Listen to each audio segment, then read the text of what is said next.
Business versus scam, दोनों में क्या फर्क है? तो दोस्तों वैसे तो सारी कमर्शियल एक्टिविटीज बिजनेस की कैटेगरी में आती है, मगर बिजनेस को जब तक एथिकल प्रैक्टिसेस के साथ में किया जाए तब तक वो बिजनेस है।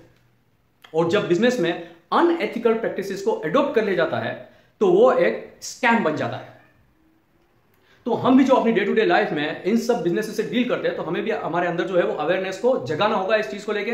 हमें भी थोड़ा होशियार रहना पड़ेगा जब इस तरह के बिजनेसेस में डील करते हैं। यहां पर आज हम डिस्कस करेंगे टॉप के 5 ऐसी कैटेगरी के बारे में जहां पर स्कैम के चांसेस थोड़े ज्यादा होते हैं। तो स्टार्ट करते हैं। नंबर वन आजकल की डेट में इंटरनेट का जो हॉट टॉपिक है MLM, यानी कि multi level marketing. Multi level marketing एक तरह का एक यूनिक बिजनेस मॉडल है जिसमें एक पर्सन जो है अपने प्रोडक्ट्स को दूसरे आदमी को सेल करता है और उसको यह कहता है कि आप ये प्रोडक्ट वापस 4 दूसरे आदमी को सेल कीजिए। फिर उन 4 दूसरे आदमियों से यह कहा जाता है कि इस प्रोडक्ट को अगेन वापस दूसरे 4 आदमियों को सेल कीजिए। तो ऐसे करके कितने सेल हो गई? 16। 4 मल्टीप्लाई बाय 4, 16 आदमियों को जो है वो सेल हो गई। तो ये एक बिजनेस मॉडल है। वैसे देखा जाए तो इसमें कुछ गलत नहीं होता, क्योंकि एक तरह का बिजनेस मॉडल है जो चेन मार्केटिंग के कॉन्सेप्ट को फॉलो करता है।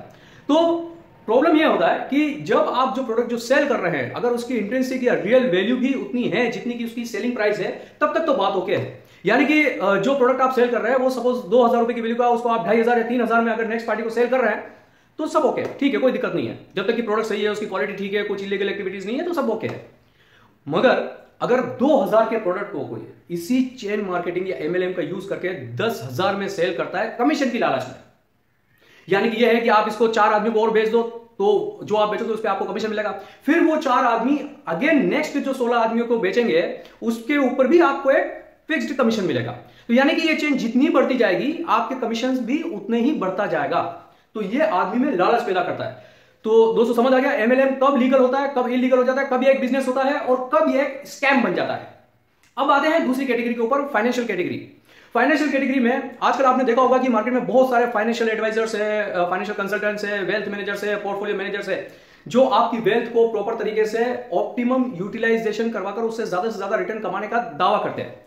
मतलब जब आप इस तरह के कंसल्टेंट या वेल्थ मैनेजर या पोर्टफोलियो मैनेजर से मिलते हैं तो वो आपको कहते हैं भैया आप अपना पैसा जो है यहां पर लगा दो, आप इसमें इन्वेस्ट कर लो, आप इस शेयर में इन्वेस्ट कर लो, उस म्यूचुअल फंड में इन्वेस्ट कर लो, कमोडिटीज में इन्वेस्ट कर लो, तो आपके जो रिटर्न है वो महीने के 20% हो जाएगा, या साल का 20% हो जाएगा, 30% हो जाएगा, 40% हो जाएगा, आपके पैसा 5 साल में डबल हो जाएगा, जो है 6 साल में डबल हो जाएगा, 7 साल में डबल हो जाएगा, ट्रिपल हो जाएगा। इस तरीके की चीजें जो कही जाती है। तो इसमें कब ये एक बिजनेस है और कब ये एक स्कैम है? देखिए ये सर्विसेज का फील्ड है और एक प्रोफेशनल सर्विसेज का फील्ड है मैं कहूंगा। तो इसको करना गलत बिल्कुल भी नहीं है। ये फॉर्मेट जो है वो काफी सालों से, ये भी फॉर्मेट जो है काफी सालों से जो है बिजनेस में चलन में है। और जब से प्रोफेशनल मैनेजमेंट डेवलप हुआ, ये इस तरह के जो प्रोफेशनल जो है वो ज्यादा डेवलप हो रहा है। तो जब तक इस काम को ईमानदारी के साथ किया जाता है तब तक कोई प्रॉब्लम नहीं है। मगर जब इसमें फैक्ट्स को हाइड किया जाता है, ज्यादा प्रॉब्लम क्या आती है कि आपको इस चीज का लालच दिया जाता है कि आप इसमें इन्वेस्ट करेंगे तो 5 साल में पैसा डबल हो जाएगा, बट आपसे रिस्क फैक्टर्स छुपा लिए जाते हैं कि उधर इन्वेस्ट करने का क्या रिस्क है, क्या खतरा आपको बेयर करना पड़ेगा उतना रिटर्न कमाने के लिए।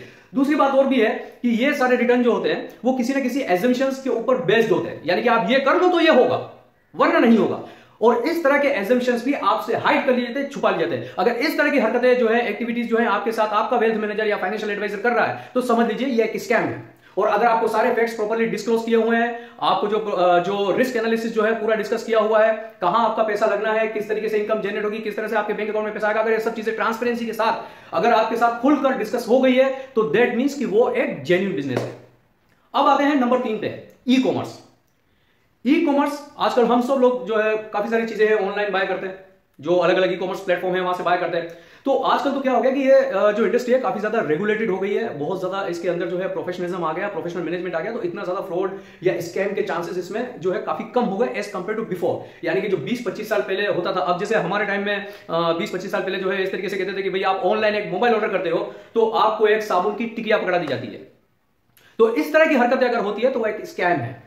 वैसे आजकल इस पर ऑटोमेटिकली ही काफी हद तक कंट्रोल हो गया, क्योंकि क्या होता है कि सारे ऑनलाइन प्लेटफॉर्म के ऊपर जो भी सेलर होता है आप उसकी रेटिंग डिफाइन करते हैं, आप प्रोडक्ट जो है प्रोस एंड कॉन्स बताते हैं, आप अपने रिव्यू शेयर करते हैं, तो इस वजह से ये चीजें काफी हद तक लिमिटेड हो गई है। बट फिर भी बहुत सारे ऐसे एरियाज है कंज्यूमर गुड्स के अलावा जहां पर इस स्कैम के चांसेस होते हैं, तो बेहतर रहता है कि इस तरह से जो ई कॉमर्स प्लेटफॉर्म पे जब भी हम डील करें तो बहुत ही ज्यादा केयरफुल रहना चाहिए। खास तौर पर जब हम हमारी फाइनेंशियल डिटेल्स यानी कि जो क्रेडिट कार्ड, डेबिट कार्ड वगैरह की डिटेल्स वगैरह जो शेयर करते हैं तो उसके लिए थोड़ा सा केयरफुल होना चाहिए। ठीक है, अब आती है चौथी कैटेगरी जो है वो आती है प्रोडक्ट स्पेसिफिकेशन की। प्रोडक्ट स्पेसिफिकेशन यानी कि आपका एक बिजनेस है, आप एक प्रोडक्ट को मार्केट में सेल कर रहे हैं, तो आप कोई भी प्रोडक्ट जब मार्केट से परचेस करते हैं तो उस प्रोडक्ट का एक खास स्पेसिफिकेशन उसके ऊपर मेंशन किया हुआ होता है, लिखा हुआ होता है कि भाई ये प्रोडक्ट जो है इसके अंदर ये कंटेंट है, वो ये इस काम में आएगा। उसी को देखकर हम उस प्रोडक्ट को परचेस करते हैं। तो जब भी प्रोडक्ट स्पेसिफिकेशन बनाए वो पूरी ईमानदारी के साथ बना होना चाहिए। कुछ एग्जांपल देता हूं, जैसे एक ऑटोमोटिव कंपनी है, कार मैन्युफैक्चरिंग कंपनी है, वो एक कार बनाती है और प्रोडक्ट अपने कार के स्पेसिफिकेशन में ये मेंशन करती है कि भाई ये कार जो है 25 से 30 किलोमीटर का माइलेज देती है। आपने वो 25 से 30 किलोमीटर माइलेज वाला देखा क्योंकि आपको एवरेज अच्छा चाहिए था और आपने वो कार बाय कर ली, बट हकीकत में ऐसा हुआ नहीं।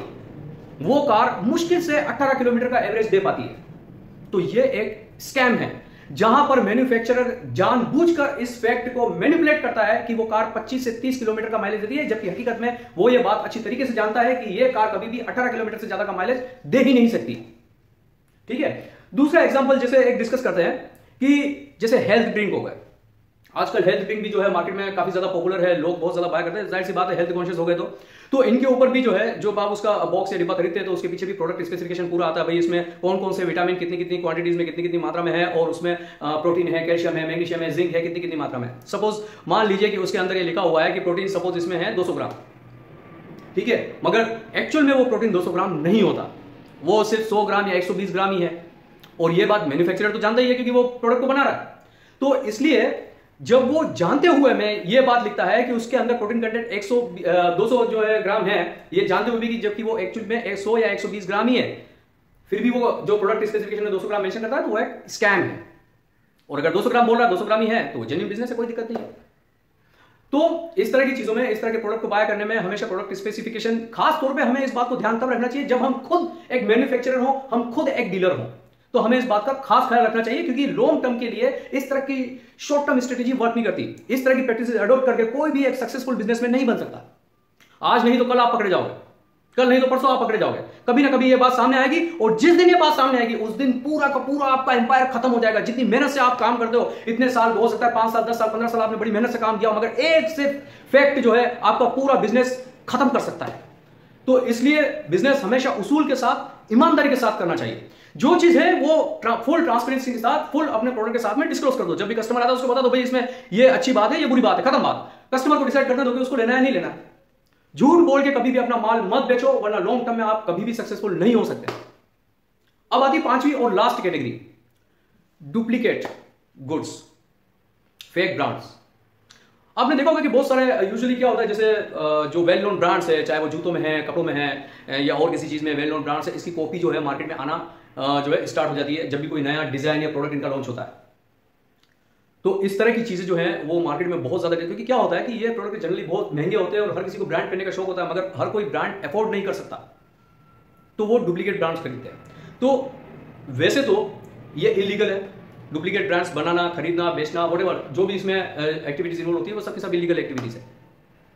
बट यहां पे बात यह होती है कि जब आप शॉप लेके बैठे हुए हैं मार्केट में और आप इस तरह के किसी प्रोडक्ट में डील कर रहे हैं, आप ये जानते हुए कि वो प्रोडक्ट डुप्लीकेट है, आप अपने कस्टमर को उस प्रोडक्ट को ओरिजिनल बता के बेच रहे हैं, तो वो एक स्कैम है।